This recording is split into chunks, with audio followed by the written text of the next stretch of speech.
Hey there, my name is Andrew Aversa. I'm the co-founder and CEO of Impact Soundworks. We're the makers of Shreddage, Super Audio Cart, and the Tokyo Scoring series.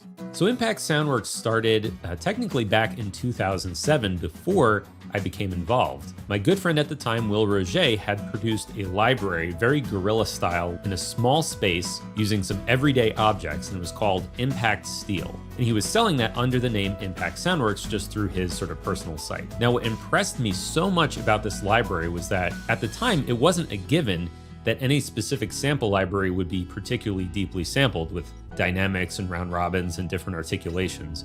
You'd usually see that with the orchestral instruments, or you might have a piano with lots of dynamics, but in general, for these more sound designy or unique or found instrument type libraries, the standard wasn't really there. You might just get a couple samples spread across the entire keyboard. And then came along Will, who produced this very fascinating, great sounding metal library that had a ton of articulation and life to it. And I thought that was amazing.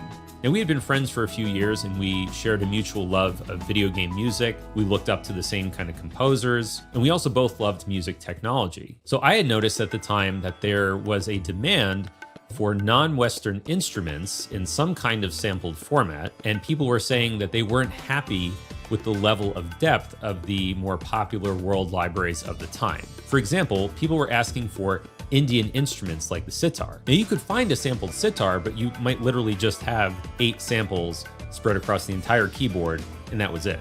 No dynamics, no round robins, no different articulations, no mic positions, none of that. So I talked to Will and I said, well, what if we work together, we pool our resources and our knowledge, and we brought in a professional player, we got him into a studio, and then we just recorded this in as much depth as people were recording like a piano or a violin or something like that. And honestly, we didn't really know if it was going to be successful because there weren't a lot of examples of small independent sample library companies. You had your big ones like East West and Spectrasonics, whereas now making your own library and distributing it is very straightforward.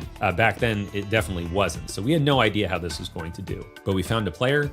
We brought him into the studios at Drexel University, which is where I was a student at the time. We recorded him over the course of several days, plus another player who played percussion. And then over the course of about 6 to 8 months, we did the editing and Will did the scripting, and he sort of introduced me to the concept of building a contact instrument from scratch. Then I put together a simple website and a storefront. We put it up for sale. We posted about it on different forums, crossed our fingers, and it was a success. That was our first project, and that's how the partnership of Impact Soundworks was born. Some of the challenges that we had at the beginning, I'd say, stemmed from the fact that we were both young. I was still a college student at the time. Will had graduated from college a few years prior, but neither of us had any major video game or film credits. We were living in Philadelphia, not in Los Angeles or New York City. Now, a lot of the biggest companies doing sample libraries and virtual instruments have founders that came from a successful career doing big budget productions, whether it was trailer music or TV or production music. And so they're able to parlay that experience and those connections into building their sample library companies. Because we didn't have that, we really had to rely on organic marketing, word of mouth. So for us, the challenges were, how do we get the word out about our products? Today, the challenges I think about are more technical. We're pushing the envelope with what Contact can do. We're developing our own plugins. We're looking a few steps beyond that to what kind of technologies can we develop for future virtual instruments that might be beyond Contact. Our goal with Impact Soundworks really was to shine a spotlight on the instruments and the sounds that other people just weren't paying attention to. And that's something that we still do today. It's been a sort of a through line throughout our company history. So whether it was Sitar Nation looking at non-Western instruments, or for example, Shreddage, which came out a few years after we were founded, most people were not focused on rock and metal, and certainly not rock and metal rhythms. Like, you could find multi-sampled guitars, but not really anything focused on chugging metal rhythms that sounded at all realistic. But we're focused on making products, whether they're instruments or plugins, that are accessible to a wide range of people. We've always priced our catalog so that it doesn't exclude students and hobbyists and people who might be on fixed income. And we certainly have a lot of customers that appreciate that. I would also say that we're always trying to think outside the box and be innovative. We'll do projects that we know probably aren't going to sell a lot of copies just because the instrument is interesting and we think it could be a great addition to somebody's palette as a composer or producer. If we just wanted to focus on what was popular, we would do nothing but guitars, or we would pivot and do nothing but, orchestral instruments. But that's really never been what we're about. Things like our collaborations with Matthias Krantz, like the Water Piano and the 88E, world instruments that might be a little bit more obscure than the ones people typically think about, like sitar and koto. We have things like Japanese gamelan. It's not our top seller, but I'm really proud of how it sounds, and I think it's very inspiring. And then things like Super Audio Cart or Super Audio Cart 2. My favorite products, well, I've mentioned some of them a few times already, but one of them would have to be Shreddage 3 Jupiter, which was originally Shreddage 2, the first fully featured Shreddage instrument. It has a special place in my heart, both the project itself, the fact that it's our best-selling instrument ever, and the fact that the sound still holds up, even though we recorded it back in 2012. Like, it's still an amazing instrument and it sounds great. The reason I love Super Audio Cart is because it really is a passion project. I have a special connection to that era, the 8 and 16-bit eras of video games, and particularly the soundtracks, because that's what inspired me to become a composer to begin with. So to be able to create something that encapsulates that sound and gives you access to such a huge palette of sounds from that era, I find it super inspiring. Even if nobody bought it, I'd still be proud of it and I'd still love it.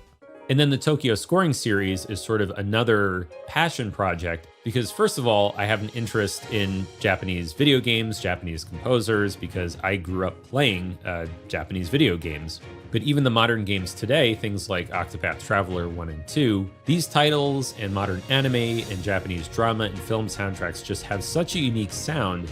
It felt like almost criminal that nobody had really sampled them before. And so being able to do that as part of this series that's continuing to grow and improve and scale, I just think it's awesome and I love doing that.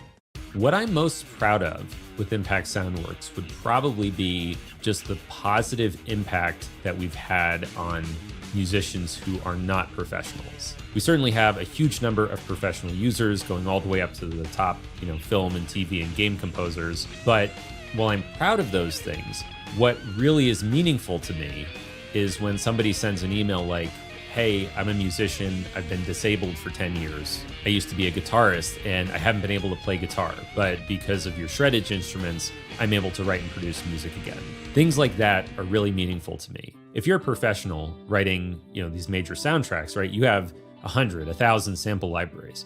I'm proud to be one of those 100 or 1,000 developers in their palette, but when we make such a positive impact on somebody's life, their personal life, even if it's not their career, that's the kind of stuff that warms my heart and makes me feel really good at the end of the day. So looking back after 15 years of doing this, of making sample libraries and virtual instruments, I would say in many ways it's sort of a dream come true, because even though I didn't know that I would be doing this specifically when I started out writing music and producing music, I've always had this interest in music technology. Like, as I was preparing to graduate high school, I'd saved up some money from summer jobs. Friends of mine might have been looking at buying a car, the latest video game console. Of course, I wanted a car and video game consoles also, but what I was really excited about was getting Spectrasonic Symphony of Voices, or getting Stylus RMX, or Zebra 2, or something like that. And even before Impact Soundworks, I was making custom sounds and presets just for my own usage.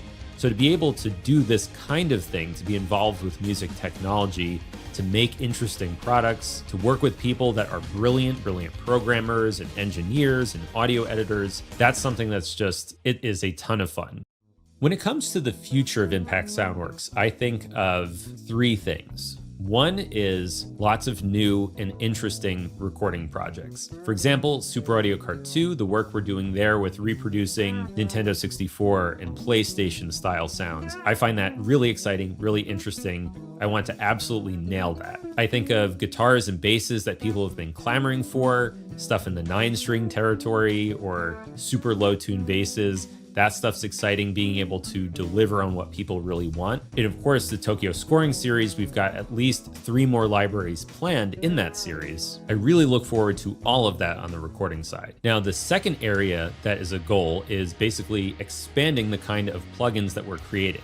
Shreddage Amp XTC, which was our first amp emulation plugin, was a big success. And so we want to follow that up with more amps, more pedal emulations, more cabinets, just more everything, right? We also have ideas for other effects plugins that I'm excited about. I don't want to talk too much about it now, but it's definitely a long-term goal to just continue building that catalog and in turn building our audience, because there are lots of people that do mixing and production and engineering work that might never buy any virtual instruments. It doesn't help them, but who might have a big need for different kinds of effects and processor type plugins. And then the third area and the third goal is basically continuing to develop our internal technology, whether that's processes for editing and project management, but particularly for playback logic and what actually powers our instruments. In the long term, as Kontakt gets more powerful, our team is able to do more and more exciting stuff. We can do things that never would have been possible before, things that really just blow the lid off what Kontakt is capable of.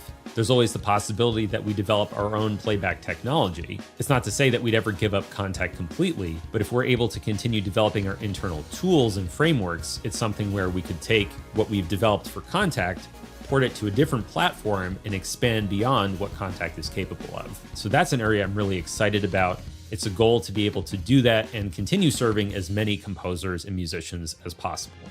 If there's just one thing I could tell everybody about Impact Soundworks, the one thing that I want people to know, it's that we're really, really passionate about what we do.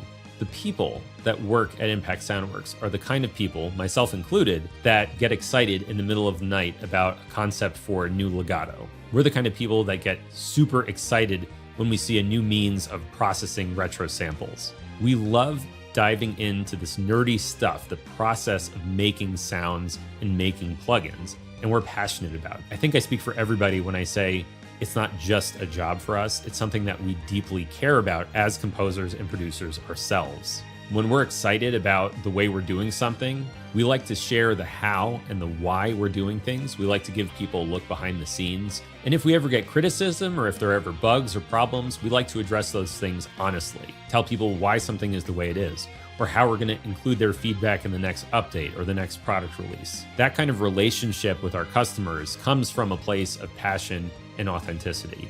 And I think without that, Impact Soundworks would not be what it is today. So if you're somebody that uses our instruments or our plugins or our presets or our sound effects, I want to say thank you from the bottom of my heart.